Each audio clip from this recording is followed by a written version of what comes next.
Have you ever taken a walk around your neighborhood only to feel a little more tired than you used to? Maybe your steps aren't as light as they were years ago. Maybe your legs feel heavier, or your energy fades faster. You're not alone. But here's the good news: changing the way you walk can actually add years to your life. Now, I know that might sound too simple to be true. After all, walking is just walking, right? Something we've been doing our whole lives.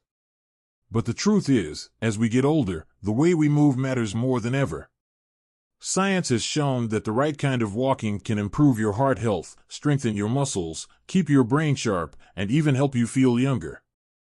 But if you're walking the wrong way, it might actually be draining your energy and taking a toll on your body without you even realizing it.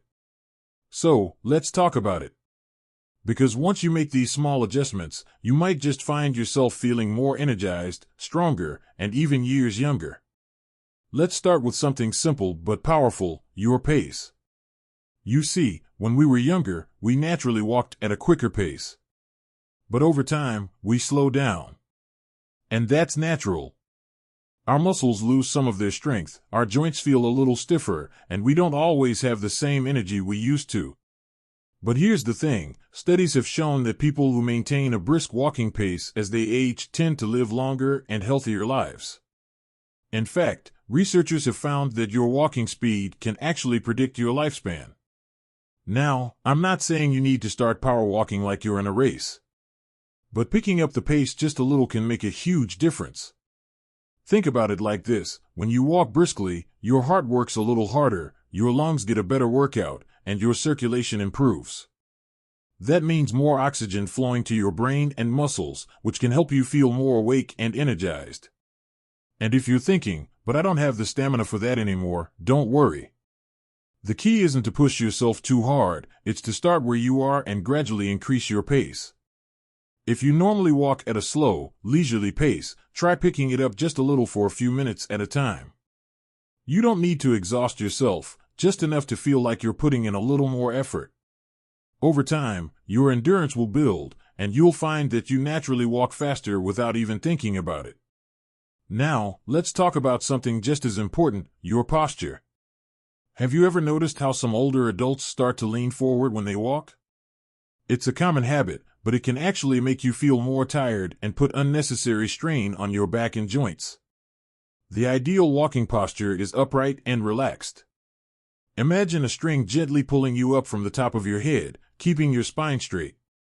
Your shoulders should be back, but not stiff. And here's a little trick: engage your core muscles as you walk. You don't have to suck in your stomach or make it uncomfortable, just gently tighten your abdominal muscles. This will help support your lower back and keep your body aligned, making walking feel easier and reducing strain on your joints. Another thing to keep in mind is your stride. Some people take short, shuffling steps as they age, and that can actually lead to more falls and injuries. Instead, focus on taking smooth, natural strides. You don't need to take giant steps, just make sure each step feels controlled and confident. And here's something interesting: people who take longer, more intentional steps tend to have better balance and stability. So, the next time you're walking, pay attention to how you step. Are you shuffling? Are you leaning forward? If so, take a moment to straighten up, take slightly longer strides, and feel the difference. These small changes might not seem like much, but they add up in a big way. By improving your pace, posture, and stride, you're not just making walking easier, you're helping your body stay strong, balanced, and energized for years to come. Now, we've talked about how adjusting your walking technique can make a huge difference. But there's another factor that plays an even bigger role in how walking affects your longevity. It's something most people overlook, and yet it has a major impact on your energy, your mood, and even your brain function. Let's dive into that next. If you've ever gone for a walk and felt more drained afterward than refreshed, it might not just be about how fast or how upright you're walking. There's something else at play here, something that can either boost your energy and extend your life or slowly chip away at your strength without you even realizing it. And it all comes down to where and how you walk. Have you ever noticed how different you feel when you're walking in a quiet park versus a crowded shopping mall?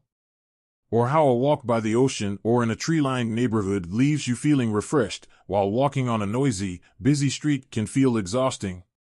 That's not just in your head. Research shows that your walking environment plays a huge role in your physical and mental well-being. Let's talk about fresh air and nature. When you walk in an environment with trees, fresh air, and natural light, your body actually responds in a way that lowers stress hormones, improves heart function, and even sharpens your memory. Scientists have found that people who walk in nature, whether it's a park, a garden, or just a tree-lined street, experience lower blood pressure, better moods, and reduced inflammation in the body. Now, if you don't have easy access to nature, don't worry. There's still something you can do: avoid walking in highly polluted or stressful environments. Air pollution, especially from heavy traffic, can have a negative impact on your lungs, heart, and even your brain. If you're walking along a busy road every day, breathing in car exhaust, you might actually be doing more harm than good. The trick is to find the cleanest, most peaceful route possible. Even if you live in a city, small changes can make a difference. Try taking a route through a quieter side street instead of the main road. Walk early in the morning when the air is fresher and the streets are less crowded. Or if you can, go somewhere green at least once or twice a week. A park, a lake, even a walking path with a few trees can help. But your environment isn't the only factor that affects your energy. There's something just as important: your walking rhythm. Have you ever watched someone walking with their head down, shoulders slumped, and feet barely lifting off the ground? Compare that to someone who walks with a steady, purposeful rhythm, their arms swinging naturally, their body moving with ease. You can almost feel the difference in their energy, right? That's because your walking rhythm affects how your body and mind work together. People who walk in a slow, uneven, or unbalanced way are more likely to feel tired, sluggish, and even depressed. On the other hand, walking with a natural, steady rhythm improves circulation, boosts brain function, and even reduces the risk of cognitive decline. One simple trick? Sync your steps with your breathing. Try inhaling for 3 steps, then exhaling for 3 steps. This creates a natural rhythm that helps increase oxygen flow, keep your energy steady, and even improve your endurance. And if that feels too slow or too fast, adjust it to what feels right for you. The key is to make your breathing and walking feel like one smooth motion. And here's something interesting: listening to music with a steady beat while you walk can actually improve your pace and energy. Studies have shown that people who walk to rhythmic music, like upbeat classical tunes, jazz, or even soft rock, tend to move with more ease and feel less fatigued. So if you ever feel like your walks are sluggish, try adding some music to the mix. You might be surprised at how much lighter and stronger you feel. By now, we've covered your pace, your posture, your environment, and your rhythm. But there's one more thing that can make or break the benefits of walking after 60. And it's something most people don't even think about. Let's get into that next. Have you ever finished a walk only to feel stiffness in your legs, soreness in your lower back, or even an odd sense of exhaustion that doesn't quite make sense? You might think, well, that's just aging. But what if I told you that it has nothing to do with getting older, and everything to do with how you're starting and ending your walks? One of the biggest mistakes people make when walking for health is skipping the warm-up and cool down. And yes, even walking, something we've been doing our entire lives, requires a little bit of preparation. Think of your muscles like a rubber band. If you stretch a cold, stiff rubber band too quickly, it might snap. But if you warm it up first, it becomes flexible and strong. Your muscles work the same way. If you jump into a walk with cold muscles, especially in your hips, knees, and ankles, you're more likely to experience pain, stiffness, and even injury. That's why so many people over 60 complain about joint pain after walking. It's not the walking itself, but how they're walking. So before you even take that first step, spend just 2 minutes warming up. It can be as simple as standing in place and rolling your shoulders, gently swinging your legs, or doing slow knee lifts. The goal is to wake up your joints and tell your body, hey, we're about to move, let's get ready.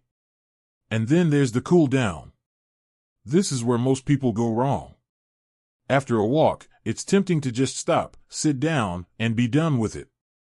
But this sudden stop can actually cause dizziness, blood pooling in your legs, and muscle tightness. Instead, slowly decrease your pace for the last few minutes of your walk, letting your heart rate come down gradually. And here's the real secret: after your walk, do a few simple stretches. Stretch your calves, your thighs, and your lower back. Even just bending forward slightly or rolling your ankles can make a difference. This helps prevent stiffness, reduce soreness, and improve flexibility, so you don't wake up the next day feeling like your body is working against you. Now, we've talked about speed, posture, environment, rhythm, and recovery. But there's one last thing that might be holding you back without you even realizing it, something that's been silently draining your energy with every step. And once you fix it, walking won't just feel easier, it will feel effortless. Have you ever felt strangely tired after a walk, even when the distance wasn't that long? Or maybe your legs feel heavier than usual, like you're dragging them forward instead of walking freely. If that sounds familiar, the problem isn't your age, and it isn't your fitness level. It's something far more subtle. Your shoes. Yes, what you wear on your feet can make or break your walking experience. Many people over 60 unknowingly wear the wrong type of shoes, and that can lead to fatigue, joint pain, poor posture, and even a higher risk of falling. Here's the thing. As we get older, our feet change.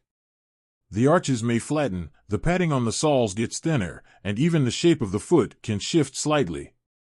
But most people keep wearing the same type of shoes they wore decades ago, without realizing that their feet need something different now. One of the worst mistakes? Wearing shoes with too little support. If your shoes don't support your arches properly, your feet absorb all the impact of every step, sending that shock up through your knees, hips, and lower back. That's why walking can sometimes leave you feeling sore instead of energized. Another common problem? Wearing old, worn-out shoes.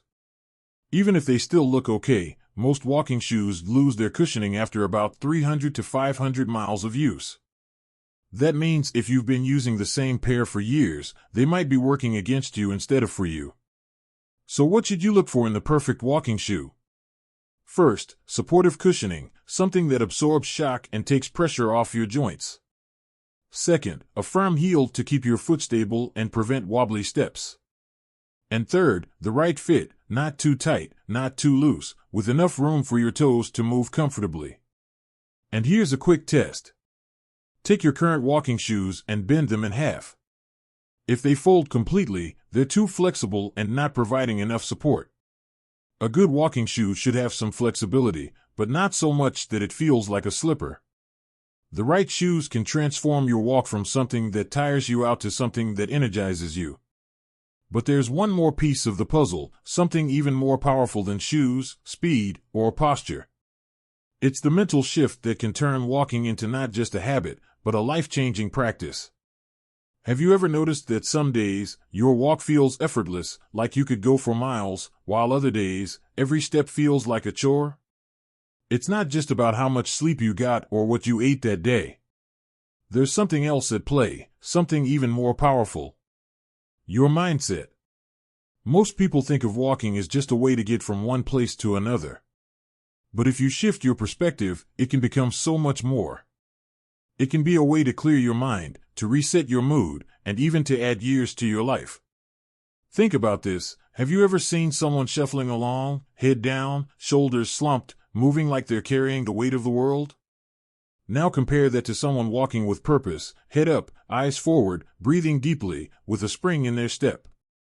Which one looks healthier? Which one looks younger? Studies show that your walking speed and posture can actually reflect your biological age. In other words, if you walk slowly, hesitantly, or with poor posture, your body may start to believe that it's older than it really is. But when you walk briskly, confidently, and with intention, you send a message to your brain and your body that you are strong, capable, and full of life. So here's a simple shift you can make. The next time you walk, do it with purpose. Straighten your spine, lift your chin, take deep breaths, and walk like someone who feels 10 years younger. Even if you don't feel that way at first, your brain will start to believe it. And once your brain believes it, your body follows. There's something else that can supercharge your walks and make them even more powerful. And it has nothing to do with how far or how fast you go, it's about what's happening in your mind while you're walking. Instead of just walking in silence, try using your time to feed your mind with something positive. You can listen to uplifting music, an inspiring podcast, or even just focus on being grateful. Imagine each step as a step toward better health, a clearer mind, and a longer, happier life. The truth is, walking isn't just about moving your body. It's about moving your life in the direction you want it to go. Every single step you take is an investment in your future self, the one who is stronger, healthier, and living life to the fullest. So, here's my challenge for you. The next time you step outside for a walk, don't just go through the motions. Walk with intention. Walk with energy. Walk like someone who is ready to add years to their life, because that's exactly what you're doing. And if you found this helpful, let me know in the comments, how do you feel after a good walk? If this inspired you, don't forget to like this video and subscribe for more tips on living your best life at any age. Until next time, keep moving, keep smiling, and keep living life to the fullest.